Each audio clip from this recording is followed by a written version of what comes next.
ये कौन है यार?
ठीक है, तो एक हम लोग क्या करते हैं, FB60 से एक इनवॉइस पोस्ट करते हैं।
ठीक है, हमारा कंपनी है 1999, अपने कंपनी कोड में आते हैं।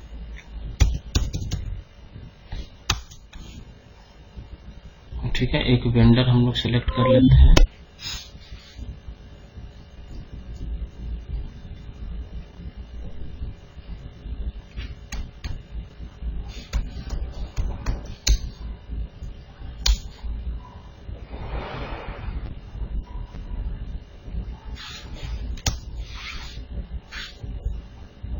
ठीक है, हमने अपना वेंडर सेलेक्ट कर लिया। जो पेमेंट टर्म्स लगाना है, हम ना थोड़ा बैक डेटेड एंट्री लेते हैं। हम लोग बैक डेटेड लेते हैं, हम लोग 11/15/2021, ठीक है, 11/15/2021 एक 65,000 की एंट्री ले लेते हैं, ठीक है।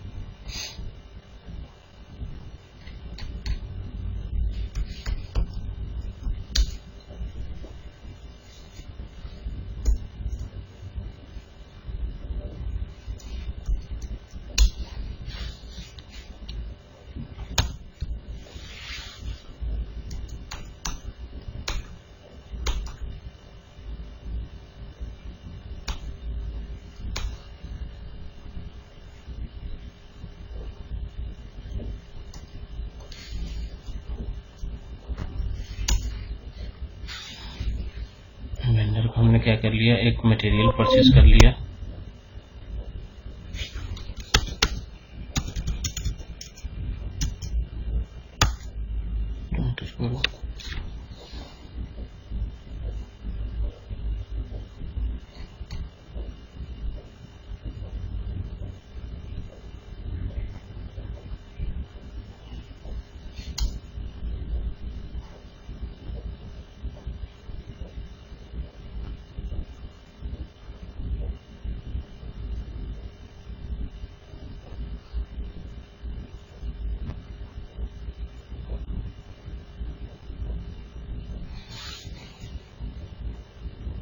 देखो यहाँ बोल रहा है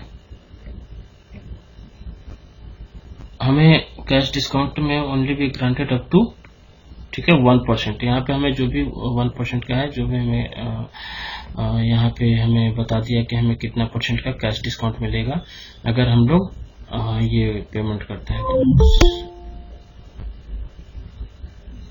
क्या है यार, कौन ये बार बार उधर से वो कर रहा है? यहाँ पे ये ऐसे क्यों हो रहा है?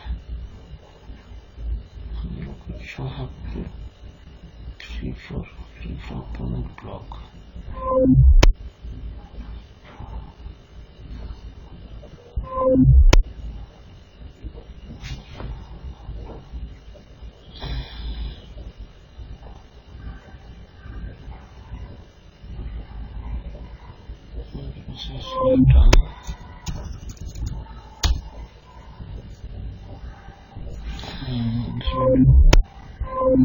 पेमेंट टर्म्स कोई और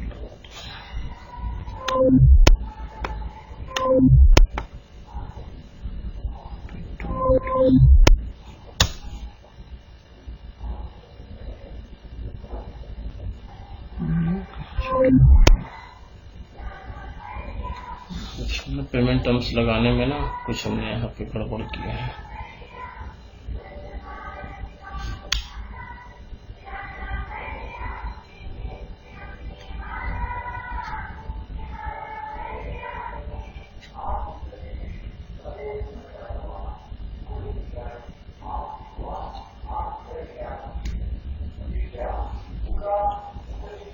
कैश डिस्काउंट में ओनली बी ग्रांटेड कहीं कुछ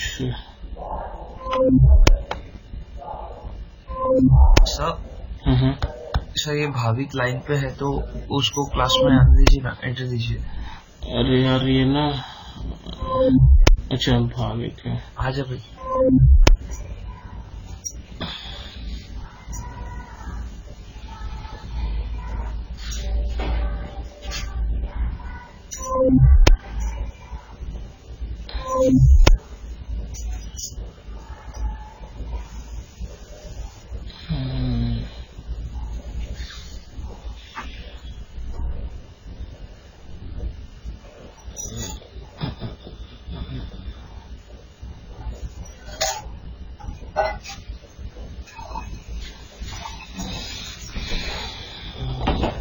कहीं ना कहीं कुछ सेटिंग्स में गड़बड़ किया है, उसकी वजह से ये इशू आ रहा है।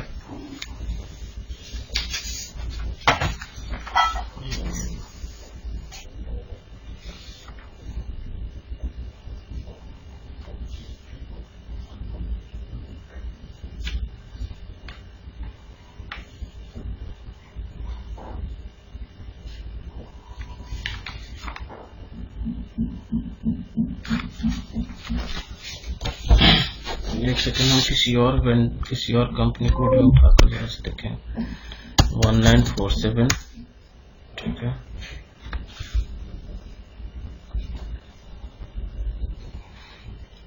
यहाँ पे वेंडर उठाते हैं,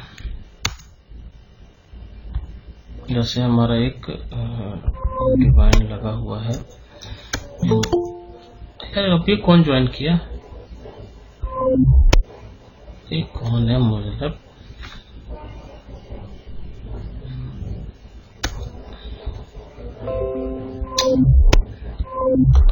हमने ये ले लिया 11-15-2021, 11-15-2021, 8500,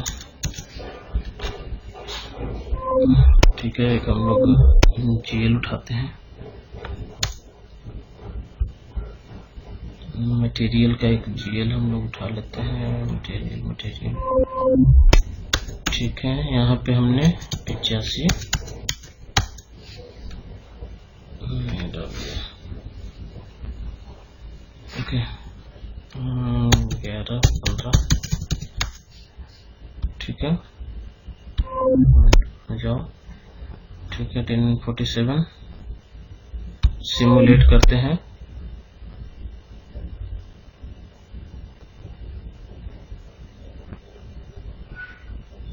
तो ये हमारा, अगर आज के डेट में हम लोग यहाँ पे इस पे अगर कोई पेमेंट करते हैं तो ये पेमेंट टर्म्स के अकॉर्डिंग हमारा क्या है, ऑटोमेटिक हमारा ये उठा लेगा कि हमारा जो पेमेंट टर्म्स लगा हुआ है, जो पेमेंट टर्म्स के बेसिस पे हमें डिस्काउंट मिलना चाहिए, वो डिस्काउंट हमें ऑटोमेटिक सिस्टम इसको क्या करेगा, कैलकुलेट कर लेगा।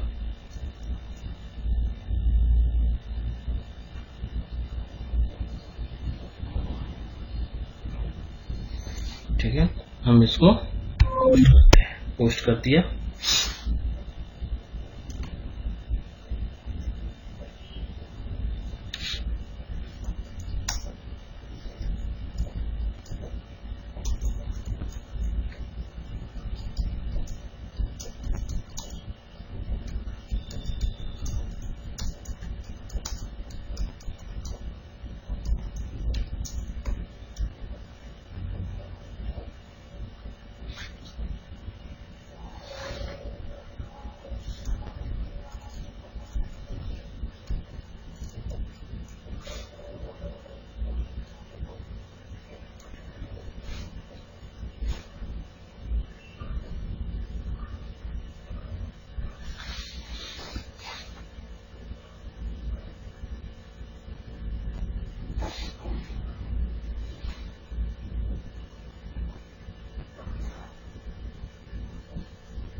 ठीक है, तो हमारा ये क्या हो गया, पोस्ट हो गया। ऑर्डर सिलेक्शन FBL1N में हम जाकर इसको देखते हैं।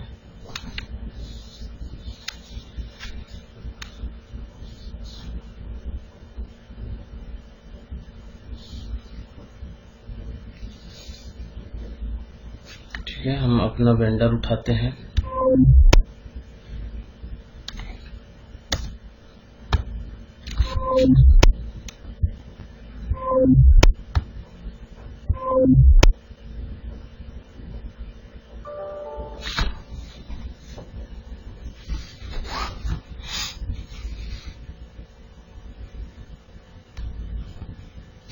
देखो, तो हमारा ये इसमें पहले से कुछ एंट्री पड़ा हुआ है, लेकिन हमने जो कब ये 85,000 का हमने एक एंट्री किया है।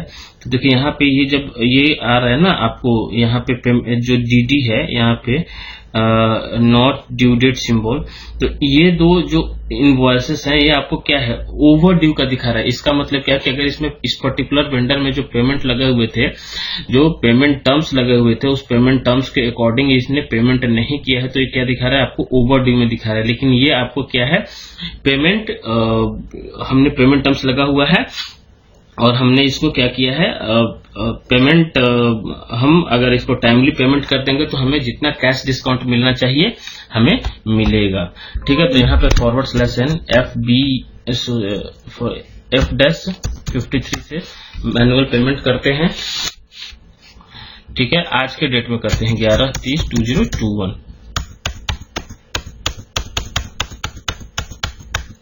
ठीक है, हमें बैंक डेटा हमने ले लिया, अमाउंट हमें नहीं पता है, 1 रुपए लिया। वैल्यू डेट हम लोग ले लेते हैं 11/30/2021।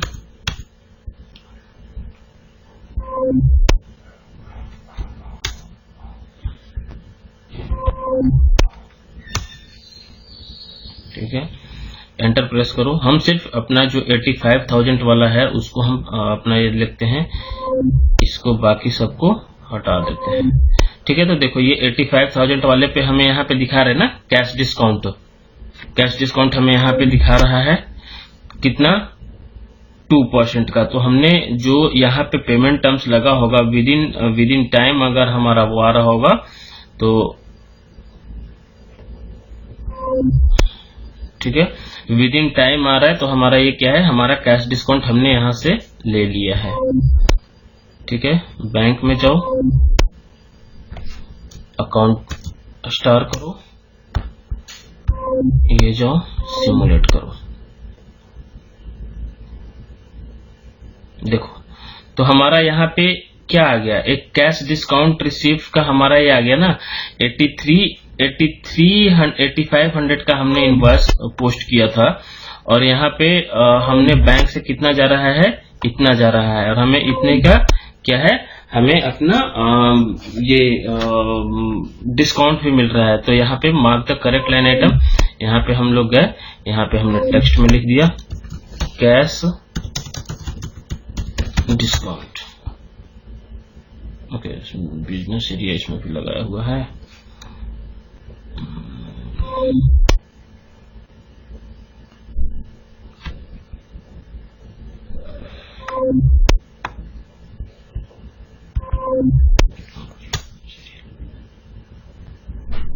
अरे यार, इसमें तो बड़ा पंगा है, इसमें मैंने बहुत सारे असाइनमेंट कर रखे हैं।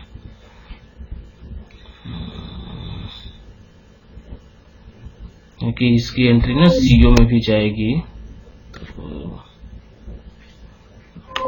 मैंने इस पर्टिकुलर लिया है, मुझे ध्यान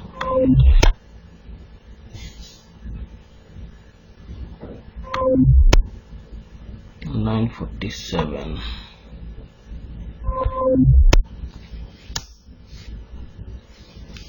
958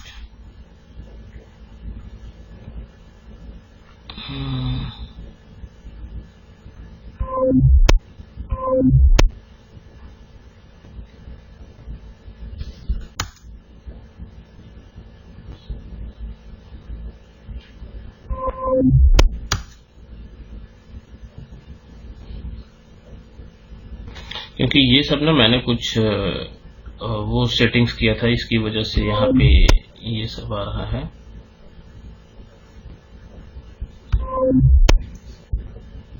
ओवरव्यू में चले जाओ, तो यहाँ पे आपको मैं जो वो चीज आप छोड़ देना, वो जब हम आगे डिस्कस करेंगे ना, तो वहाँ पे मेन यहाँ पे आपको ये चीज समझना है कि हमने जो कैश डिस्काउंट हमने यहाँ पे जो लिया है, तो हमने इस वेंडर में हमारा क्या है, पेमेंट टर्म्स लगा हुआ है, हमारे बैंक से कितना पैसा जा रहा है, इतना जा रहा है, और यहाँ पे हमारा क्या है, कैश डिस्काउंट हमने यहाँ पे ले लिया है, फिर हमने इसको पोस्ट किया। तो अब आप देखोगे अपने अकाउंटिंग एंट्री देखोगे, /n FBL1N। आप अगर अपना अकाउंटिंग एंट्री यहाँ पे देखोगे, या पोस्टिंग डेट हम लोग आज के डेट में ले लेते हैं 11/30/2021, ठीक है, 11/30/2021 एग्जीक्यूट करो। तो देखो हमें यहाँ पे KZD हमें दिखा रहा है। अब इसके अंदर जाकर अगर आप अकाउंटिंग एंट्री से सारा चीज देखना चाहोगे तो ये आपको यहाँ पे दिखाएगा।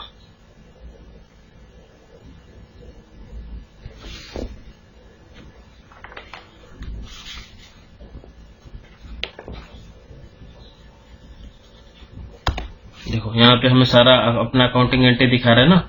हमें यहाँ पे अपना ये वेंडर हो गया, वेंडर हमारा क्या हो गया, वेंडर डेबिट, और ये आपके 50 से क्रेडिट हो गया दोनों। सर हाँ, जो ये थर्ड लाइन आइटम है, ये 50 जो इसकी कैश डिस्काउंट की, ये हमने ड्यूरिंग वेंडर पेमेंट ही सिलेक्ट करनी है। मेरे को ध्यान नहीं रहा जब आप करवा रहे थे ना, समझ नहीं आया। नहीं देखो, सबसे पहला क्या है कि जब हम लोग वेंडर में हमने जब हम लोग यहाँ पे कैश डिस्काउंट पेमेंट टर्म्स बना रहे थे, तो हमने अपना यहाँ पर /n OBXU में हमने क्या किया था, अपना जो हमने कैश डिस्काउंट रिसीव्ड वाला बनाया था उसमें हमने GL असाइन किया था। यहाँ तक ध्यान में है? हाँ। 1999, ठीक है। यहाँ पर ये हमने GL यहाँ असाइन कर दिया था, ठीक है। हमने GL असाइन किया, उसके बाद हमने क्या किया कि अपना पेमेंट टर्म्स बनाया। हमने यहाँ पे /n OBB8 से हमने अपना क्या किया, पेमेंट टर्म्स बनाया। हाँ। पेमेंट टर्म्स बनाने के टाइम पे हमने क्या कह दिया कि जो भी हमने किया है कैश डिस्काउंट हमारा, हम इतना % का कैश डिस्काउंट लेंगे, ठीक है।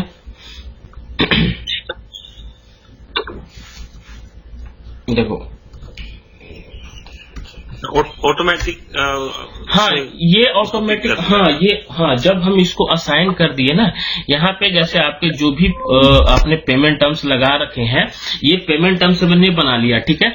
पेमेंट टर्म्स बनाने के बाद हमने अपना ये पेमेंट टर्म्स क्या किया, अपने वेंडर में हमने बना लिया। जैसे मान लो कि D947 हमने एक पेमेंट टर्म्स बनाया है, ठीक है।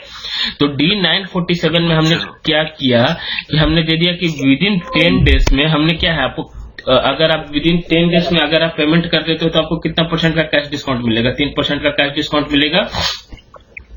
विदिन 20 डेज अगर आप कोई पेमेंट करते हो तो आपको कितना कैश डिस्काउंट मिलेगा, 2% का कैश डिस्काउंट मिलेगा। और 30 दिन या 30 दिन के बाद अगर आप पेमेंट करते हो तो आपको नेट पेमेंट आपको पे करना पड़ेगा। अब यही जो हमारा जो पेमेंट टर्म्स है, इस पेमेंट टर्म्स को हम लोग अपने वेंडर में असाइन किए हैं। जैसे यहाँ पे देखो /n FK, मतलब कि जो OBXU है, हाँ पेमेंट टर्म्स है, इंटरलिंक्ड है वो। हाँ बिना, क्योंकि देखो अब यहाँ पे हमने पेमेंट टर्म्स बनाया ना, तो पेमेंट टर्म्स बनाने के बाद हमने अपने पेमेंट टर्म्स को हमने अपने वेंडर में असाइन किया। ये अब सारा आपको यहाँ पे क्या है, इंटरलिंक होता जा रहा है, ठीक है। ये देखो यहाँ पे हमने जब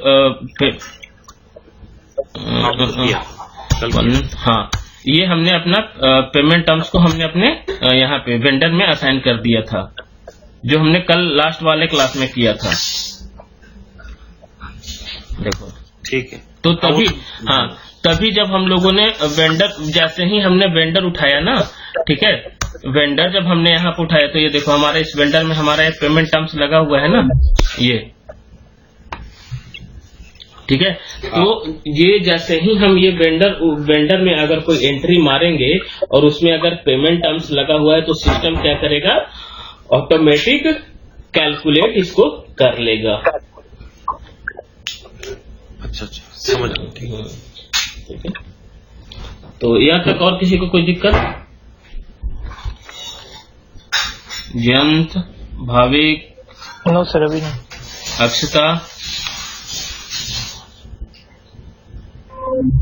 अक्षता are you there? No sir. क्या समझ आया या नहीं आया? समझ आया, कोई प्रॉब्लम नहीं। प्रैक्टिकल कर लिया? नहीं प्रैक्टिकल क्यों? सर जीएल ही चालू है। मैं संडे को आप लोगों का टेस्ट लेने वाला हूँ, रैंडम क्वेश्चन पूछूंगा आपसे, प्रैक्टिकल करवाऊंगा। मैं आज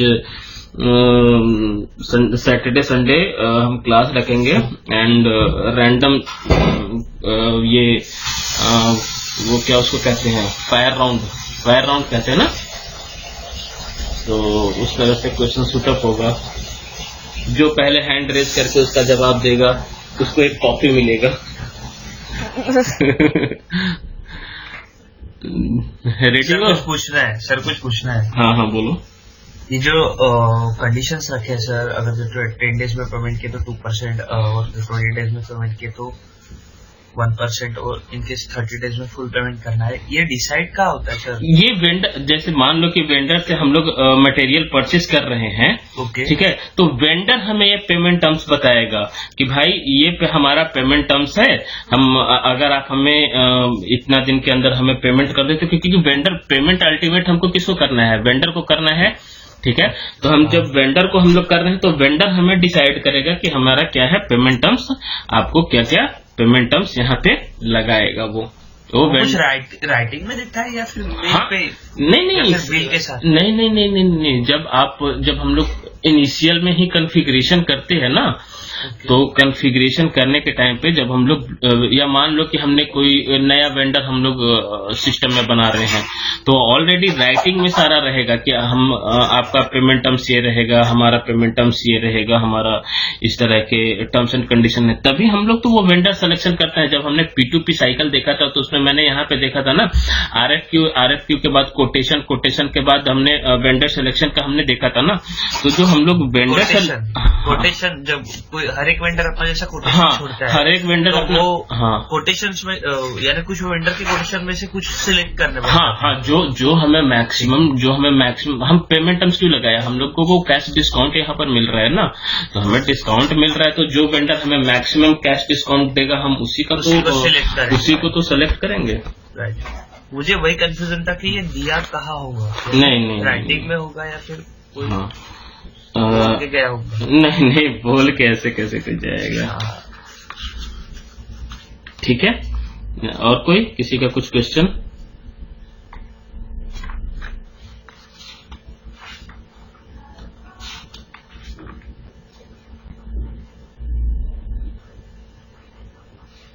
और किसी का कोई क्वेश्चन? जयंत, वरुण, भाविक कल आप छुट्टी पर थे? भाविक लगता है अभी भी आ तो गया है लेकिन अपने उसी शादी वाली दुनिया में खोया हुआ है। ठीक है, तो अभी हम लोग अपना नेक्स्ट टॉपिक स्टार्ट करते हैं, डाउन पेमेंट। ठीक है, हम लोग सर एक पेमेंट का ये छूट गया था ना सर, एक पेमेंट टाइप छूट गया था। हाँ वो हम लोग करेंगे। हो गया है, स्टैंडर्ड पेमेंट हो गया है और पार्शियल पेमेंट हो गया, रेसिडुअल पेमेंट छूट गया था। ठीक है, तो हम लोग ये जो हम लोग अभी ये वाला है ना, जो अभी हमने अपने कंपनी कोड में /n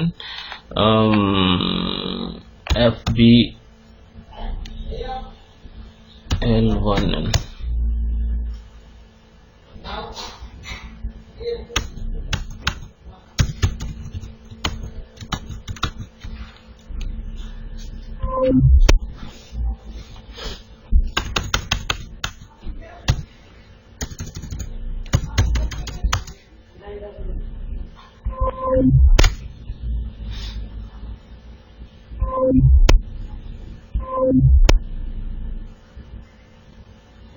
ठीक है, हमारा ये इसमें 45,000 का हमारा एक एंट्री बचा हुआ है ना। हम ये पार्शियल पेमेंट तो हमने कर लिया था, अब यहीं पे हम लोग देखते हैं रेसिडुअल पेमेंट। ठीक है, हम लोग यहाँ पे कैसे इसका रेसिडुअल पेमेंट करेंगे। ठीक है, इसी वाले इंस्टेड ऑफ एक नया ये करने से अच्छा है इसी वाले अमाउंट को क्लियर करते हैं। ठीक है, तो हम इसको क्या करते हैं, /n F-53 से इसका पेमेंट क्लियर करते हैं 11:30। ठीक है, हमने यहाँ पे क्या किया, अकाउंट ले लिया 30,000। यहाँ पे हम लोग पेमेंट करते हैं 30,000 का 11:30। यहाँ पे वेंडर ले लेते हैं,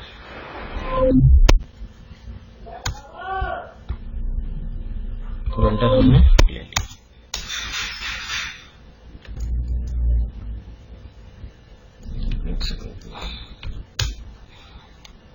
ठीक है, यहाँ पे हमने पार्शियल पेमेंट हमने देख लिया था, स्टैंडर्ड पेमेंट हमने देख लिया था। हम लोग इसको आज क्या करते हैं, रेसिड्यूअल पेमेंट करते हैं। रेसिड्यूअल पेमेंट वाले टैब में गए।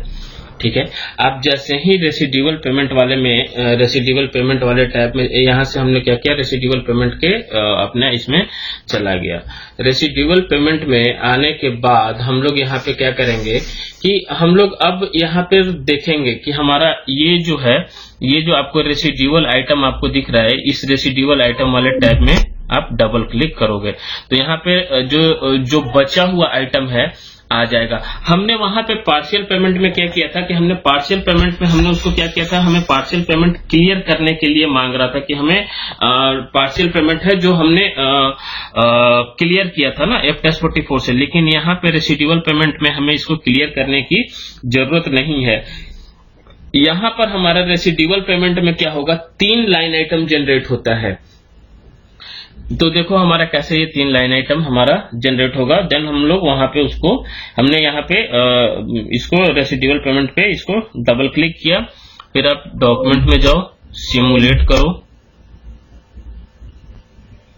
देखो यहाँ पे क्या है, एक हमारा वेंडर का, एक हमारा टाटा का 45,000 का जो था ये बना, हमारे बैंक से कितना गया 30,000, और एक और क्या करेगा सिस्टम ऑटोमेटिक रेसिड्यूअल पेमेंट में यहाँ पे क्या करेगा, टाटा के नाम से 15,000 का जो हमारा ओपन आइटम बचा हुआ है ना, वो ओपन आइटम को यहाँ पे ऑटोमेटिक इसको खड़ा कर देगा।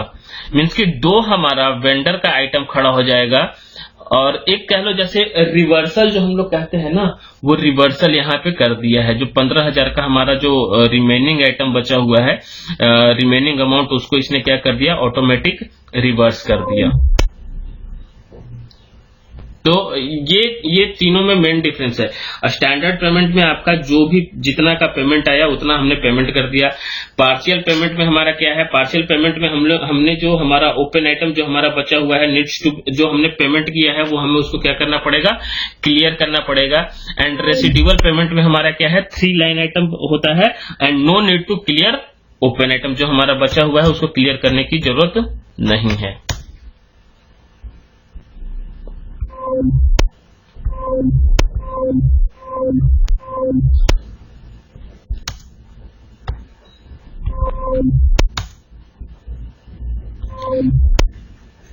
तो F-44 से सिर्फ पार्शियल पेमेंट की क्लियर होती है? हाँ, F-44 से इवन आपसे इंटरव्यू में भी पूछा जाएगा कि हम लोग क्लियरिंग करने के लिए कौन सा टी कोड का यूज करते हैं और क्लियरिंग किस सेंस में करते हैं, कब करते हैं।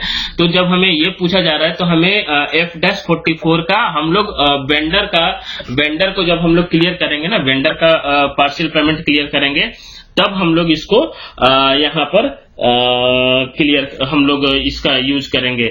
अगर हम लोग कस्टमर का यूज कर रहे हैं, अगर हम लोगों को कस्टमर का यूज पेमेंट करना है, देन उसके लिए हम लोग फिर अलग वो यूज करेंगे। कस्टमर के लिए हम लोग यूज करते हैं F-32। और सर इसका पाथ, इसका यार पाथ मैं देखता हूँ, ये यहाँ से होता है आपका अकाउंटिंग वाले में ना, जो जाते हैं यहाँ से, मुझे इसका पाथ ध्यान में नहीं आ रहा है। SPRO नहीं यार, बिल्कुल इनिशियल स्क्रीन में चले जाओगे ना तो यहाँ पे आपको ये दिखेगा। इसको मैं चेक करता हूँ, ये यहाँ पे अकाउंटिंग वाला जो टैब होता है ना, SAP मेन्यू अकाउंटिंग, इसमें आपको ये सारा चीज मिलेगा।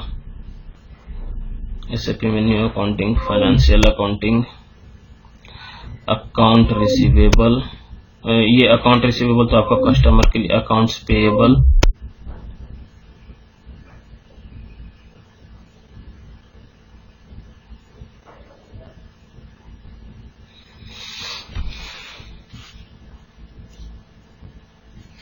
Accounts payable. सर हाँ हाँ बोलो। ये जो डिस्काउंट वाला जो लॉक था वो सिर्फ स्टैंडर्ड पेमेंट में ही अप्लाई होगा ना? क्या क्या समझा नहीं। जो डिस्काउंट वाला लॉक था हाँ हाँ वो सिर्फ स्टैंडर्ड पेमेंट में अप्लाई होगा ना? रेसिडुअल पेमेंट में और ये इसमें पार्शियल पेमेंट में तो अप्लाई ही नहीं होगा, क्योंकि दोनों में अपन पार्टली उसको पेमेंट पे कर रहे हैं। हाँ नहीं, यहाँ पे नहीं होगा। यहाँ पे नहीं होगा ना? नहीं, पेमेंट टर्म्स देखो, वेंडर पे जो इनवॉइस पे जो रहेगा ना, हाँ इनवॉइस पर जो अमाउंट रहेगा उस पे आप कैसे भी पेमेंट कर लो, वहां पे वो एप्लीकेबल होगा ही होगा। आप चाहे पार्शियल पेमेंट करो, चाहे आपने पार्शियल पेमेंट भी किया है, लेकिन जो आपका इनवॉइस अमाउंट है, लेकिन अगेन ये हमारे उसके ऊपर रहता है, जो आपका एग्रीमेंट रहेगा ना वेंडर से, उस पे रहेगा कि हमारा हाँ हाँ हाँ हमारा उस पे यहाँ पे रहेगा कि आपको कुछ छोटी छोटी चीजों में कंफ्यूज करता है सर। हाँ, देखो वो तो थोड़ा मोड़ा इधर उधर रहता ही है, लेकिन हमें इन्हीं चीजों से जो हमारी रिक्वायरमेंट है, हमें अपने रिक्वायरमेंट को समझ के उसके फिर हमें अपना करना है। ठीक है, तो यहाँ तक कोई किसी को और कोई डाउट है?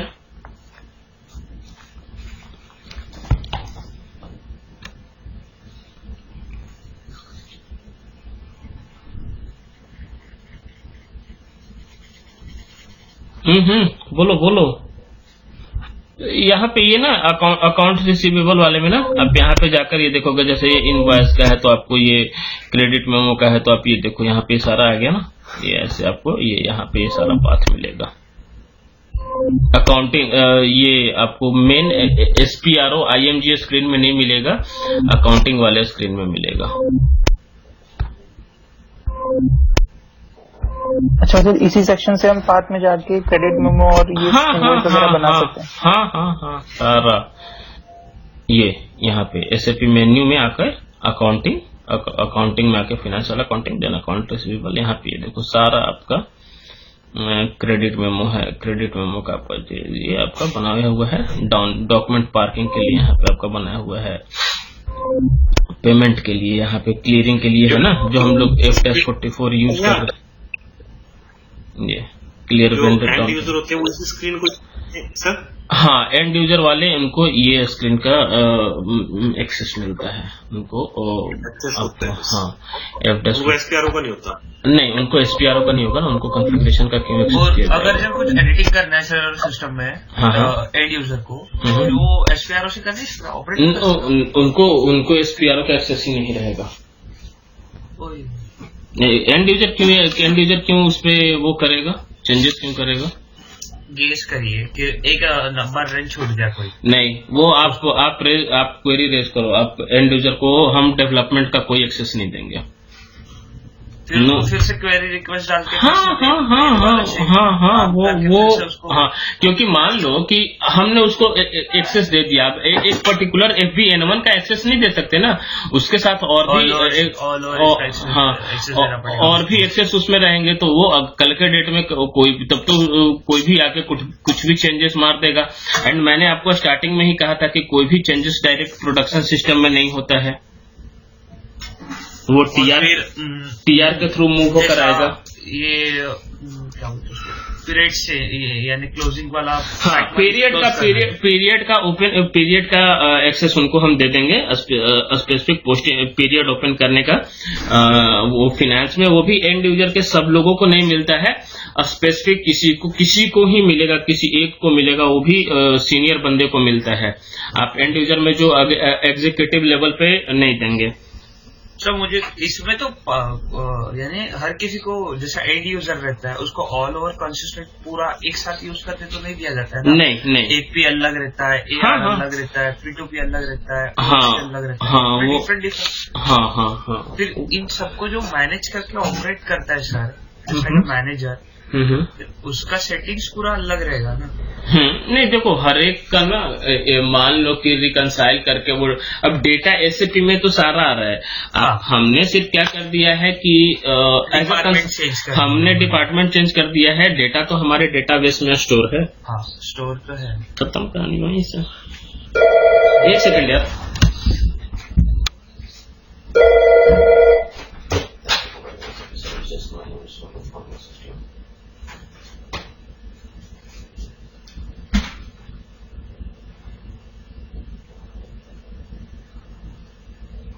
No. For Ask HR, you just need to make a contact with your Ask HR person. This is SAPT.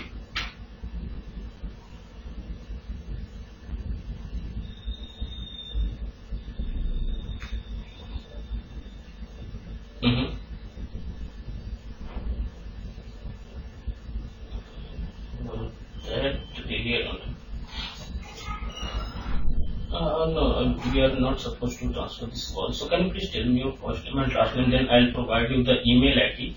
You can directly and email to him.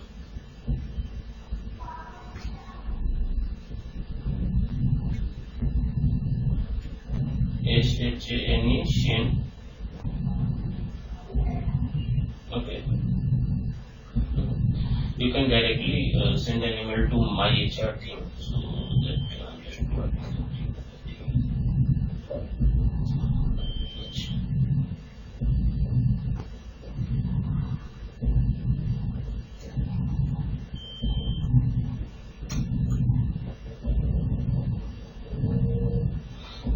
no, because for that, because due to COVID, everyone is working from home, and for that I need to check. Like you can directly send an email to him, and they will whatever query you have, they will respond you for the same.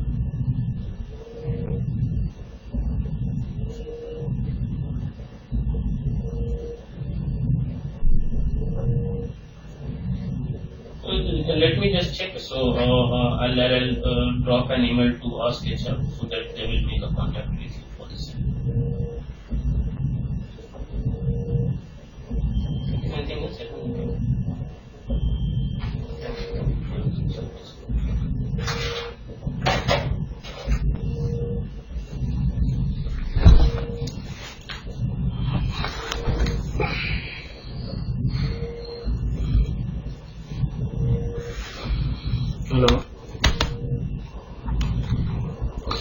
Hello हाँ sir. हाँ तो ठीक है, फिर हम लोग क्या करें, आगे कंटिन्यू करें या फिर यहाँ पे वाइंड अप करें? Wind up. ठीक है, इसको हम वाइंड अप कर। कुछ पूछना है। हाँ बताओ। जैसे देखिए सेक्टर्स रहेंगे, कोई AR, AP, P2P, ये पूरे डिफरेंट सेक्टर्स है। इसमें सब यानी पर्टिकुलर सबको पर्सनली लॉगिन दिया जाएगा, वो अपना काम करेंगे। बट जो मैनेजिंग लेवल के साथ में जो मिलके काम करेगा और इनके साथ भी काम करेगा, ऐसा कौन सा पोस्ट होता है इसमें? मैनेजमेंट में भी अगर एज ए एंड यूजर वाला का अगर हम लोग बात करें तो उसमें भी AP का मैनेजर अलग होगा, AR का मैनेजर अलग होगा। वो AP AR के रिलेटेड ही इश्यूज काम करेंगे, और हम लोग जो एज ए कंसल्टेंट है हमारे पास कंसोलिडेटेड वो काम रहता है। हम पूरा का पूरा एरिया देखते हैं, AP AR पूरा SAP का जितना भी पार्ट है वो सारा हम लोग देखेंगे। वो कौन से पोस्ट में इंक्लूड हो गया? हम लोग एज IT में रहते हैं। IT consultant. हाँ, SAP FICO कंसल्टेंट। ओके, जो ABAP डेवलपर्स होते हैं उसके साथ में काम करते हैं। हम लोग डेवलपर तो हम लोग ही हैं। डेवलपर कौन है? डेवलपर कोई थोड़े ही है, डेवलपर हम लोग ही हैं। हम लोग ही पूरा का पूरा इसको, जैसे सर हम अभी जो भी है 5-6 लोग, जैसे अभी हम स्टार्ट करेंगे अपना करियर ऐसे, तो इसमें फर्स्ट लेवल पे सर हम कौन सा बिजनेस पे ज्वाइन हो जाएंगे? एज अ कंसल्टेंट आप? हाँ, एसोसिएट कंसल्टेंट। और एंड यूजर डिफरेंट पार्ट हो गया। एंड यूजर हो गया आपका जो इसमें एंट्री करेगा, आपको जो एंड यूजर है, आपको जो एज ए एंड यूजर जो इसमें जैसे AP का बंदा है वो एज ए एंड यूजर काम करेगा, उसको जो इश्यूज आएगा, उसको जो डे टू डे में चैलेंजेस आएगा वो हम लोग देखेंगे किस तरह के उसको चैलेंजेस आ रहे हैं। एज ए कंसल्टेंट हमारा वो रोल्स एंड रिस्पॉन्सिबिलिटी है। तो फिर हम लोग जो सिलेक्टेड करेंगे हम एंड यूजर की तरफ जाए या फिर कंसल्टेंट? हम ऐसा कंसल्टेंट जाएंगे, हमारा तो कंसल्टेंट का ही काम है। हम SAP ये पूरा ओवरऑल कॉन्फ़िगरेशन की किस लिए देख रहे हैं? हम लोगों को कॉन्फ़िगरेशन देखने का, ये सारा देखने का मतलब क्या है कि हम एज ए एंड यूजर काम थोड़ी करेंगे। हम एज ए कंसल्टेंट, हमारा मेन मोटिव है कंसल्टेंट पे काम करने का। कंसल्टिंग कोई एक पर्टिकुलर ये पकड़ना है, जैसे एपी पकड़ना है और उसी में एंड यूजर में जाके मैनेजिंग लेवल के पोस्ट पे बैठना है, हाँ तो वो सिलेक्ट नहीं कर सकते सर? वो तुम्हारी मर्जी है। तुम एपी में आपको जाना है, एपी में चले जाओ, वो तो आपकी मर्जी के ऊपर है। आप वो इंटरव्यू दे दो, वहाँ पे खत्म करो कहानी। आप कंसल्टिंग में अच्छा नहीं लगता, आप एपी में चले जाओ, एआर में चले जाओ, बट कंसल्टिंग में अलग ही मजा है। देखो उन सब में क्या है कि एक टाइम के बाद ना उतना आपको ग्रोथ नहीं मिलेगा, स्कोप नहीं है, आप क्या कर लोगे वो ज्यादा से ज्यादा वहीं पे। लेकिन कंसल्टिंग में आपको मेरे ग्रोथ कहने से मतलब है मनी से, नॉलेजिंग ग्रोथ, मनी से। यार नॉलेजिंग क्या, लाइव इन्वायरमेंट में काम करने लगता है, सब मिल जाता है। लेकिन उनमें क्या है कि एक लिमिटेड ग्रोथ है, ठीक है। लेकिन कंसल्टिंग में क्या है, कंसल्टिंग में अनलिमिटेड ग्रोथ है। आप 5 साल में आप वहां नहीं कह सकते हो कि आप एक एज ए एंड यूजर अगर आप काम कर रहे हो तो आप ये नहीं कह सकते हो कि अब मैं 5 साल मैंने यहाँ पे काम कर लिया, 5 साल में मेरी सैलरी 15 लाख 20 लाख हो जाएगी, नहीं होगा। I can bet you. लेकिन एज ए कंसल्टिंग, जब आप कंसल्टिंग में काम कर तो 5 साल में आपकी सैलरी 100% 15 लाख 20 लाख हो जाएगी, ये मैं गारंटी देता हूँ। मेन तो मनी मैटर्स है ना। अब वो आपके ऊपर डिपेंड करता है कि आप कौन से फील्ड में जाना चाहते हो, आप डिसाइड कर लो। मैंने सोचा था कि मैं एंड यूजर की तरफ जाऊंगा सर। एंड यूजर की तरफ चले जाओ यार, क्या फर्क पड़ता है। पहले सिलेबस कंप्लीट हो जाए फिर डिस्कस करेंगे इसके बारे में। पर सर कंसल्टेंट के लिए एक्सपीरियंस भी मैटर करता है ना? मैटर तो करेगा ही ना। फिर अभी तो हम फ्रेश है तो फिर एक्सपीरियंस कहाँ से होगा? एक्सपीरियंस लेने से होता है।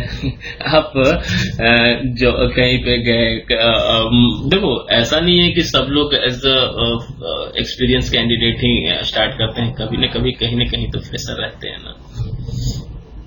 देखो आपको क्या नॉलेज है, कितना क्या पता है इंटरव्यू में, वो जैसा आप परफॉर्म करोगे वैसा आपकी हायरिंग होगी।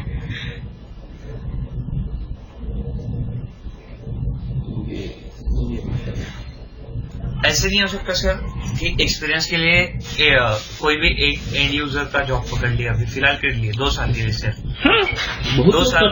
2 साल में यानी बहुत सारा एसीबी का समझ जाएगा।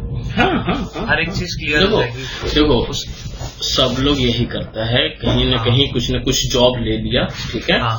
और जॉब लेने के बाद हम उसको दिखा देते हैं कि मैं एज ए कंसल्टेंट में जॉब कर रहा हूँ, मैं as a end user job नहीं कर रहा। सब लोग यही करते हैं। जैसे एंड यूजर में जॉब कर ली कई 2 साल और उसके बाद हाइक मिलने के चक्कर में किसी कोई कंपनी ज्वाइन कर लिया, तो वहाँ पे जो न्यू जॉब ज्वाइन की है वो कंसल्टेंट वाला की है, तो वैसे होता है ना? हाँ, यही होता ही है, यही होता है। फिर कोई नहीं, यही होता है। बट हाँ आपको अपना जो कंसल्टिंग में जो जिस तरह से चीजें काम होती हैं उस पे अपने आप को इम्प्रूव करते रहना पड़ेगा। ऐसा नहीं कि हम छोड़ के बैठ गए तो वो फिर काम देगा, नहीं, हमें छोड़कर फिर बैठना नहीं है, हमें उसमें अपने आप को कुछ, क्योंकि छोड़कर बैठ गए तो सारा चीजें डब्बा गोल हो जाएगा। हाँ, तो कंसल्टिंग में तो डीएम एंड ट्रिपल एम के ऊपर काम होता है, data management and master data management. Master data management का कंप्लीट दूसरा चीज है। मास्टर डेटा मैनेजमेंट आपको वो अलग टीम होती है, एमडीएम होता है वो। मास्टर डेटा मैनेजमेंट एमडीएम वो अपना काम करता है। हमारा एमडीएम से कोई मतलब ही नहीं है, कोई मतलब नहीं होता, कोई मतलब नहीं है। एमडीएम में एसएपी यूज का होता है। नहीं, मेरा एक फ्रेंड है वो सीनिटी में है, वो जो काम करते रहता है उसको मैं बोलता हूँ ये क्या कर रहा है, वो मुझे समझा के रहता है ये ऐसे नहीं, तो वो एमडीएम में कंप्लीट डिफरेंट चीज है यार। एमडीएम और एसएपी का मतलब, वो पहले डीएम में था, अभी उसका प्रमोशन हो गया, हाइक मिल गया, तो वो ट्रिपल एम में चले गया, मास्टर डेटा मैनेजमेंट में चले गया। हमारे यहाँ जो मास्टर डेटा मैनेजमेंट वाले लोग होते हैं ना, उनको कुछ स्पेसिफिक एरिया पे ही वो लोग भी एक पूरा एसएपी पे काम नहीं करते, उनको एक स्पेसिफिक हमने एरिया दे रखा है कि सपोज करो कि उसके पास भी है, उसके पास सिर्फ एमएम का स्पेसिफिक एरिया है। बस बस बस वही होता है, वही वो उसी पे काम करते रहते हैं। हाँ हाँ, वो पूरा दिन उसी पे काम करेगा, उसको और कोई हम लोग काम देंगे ही नहीं।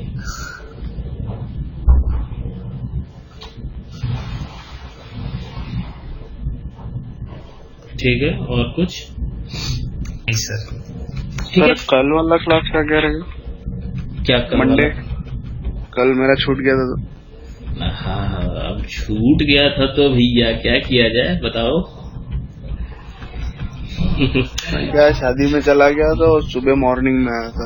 यार दोनों मजा थोड़ी तुम लोग शादी का भी मजा लेना चाहते हो यार, दोनों हाथ में लड्डू तुम भी खाओगे, कुछ एक आध लड्डू हमारे लिए भी छोड़ दो। वैसे ना मैंने वीडियो डाल रखा है, ठीक है। हाँ। यार रुक यार, वीडियो से याद आया यार, काफी लंबा खिंच जाएगा, इसको स्टॉप कर लेंगे तो।